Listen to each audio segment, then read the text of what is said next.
The end of today's gospel is pretty awesome. I think it's a knockout punch.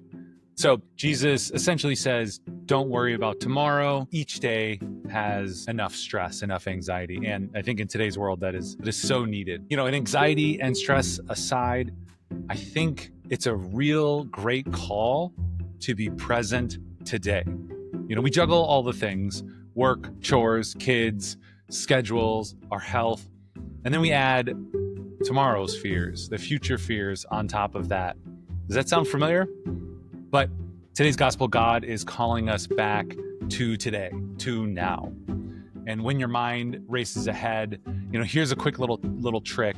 You pause, you take a deep breath. There's a lot of really cool breathing techniques, but just even take a deep breath and just pray this one line: Lord, give me today, so that you can show up. And we don't even know if we're going to be here tomorrow, right? So it's important that we serve today in a full way. And in the gospel, Jesus talks about the flowers and the birds, which ostensibly are less important than us. And he even cares for those.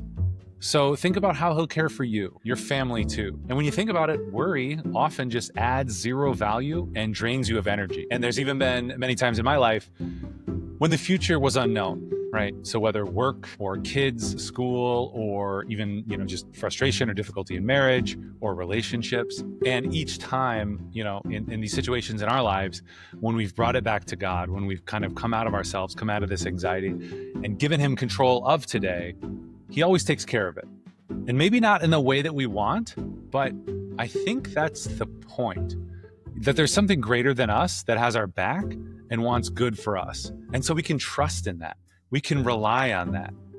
And we certainly should look ahead and have goals. I'm all about that.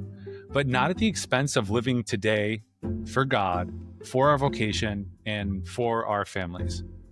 So we don't want to let tomorrow's what ifs rob you of today's blessings. All right, so let's live today and trust the Lord for tomorrow. DM Mission or hit the link in the bio to join our July Bootcamp for Catholic dads. That's starting soon. We're gonna be working through all sorts of things like this: faith, family, and fitness and health. We teach habits and have a community that help you to crush all of these areas and to grow and to be more present today. All right, let's get after it.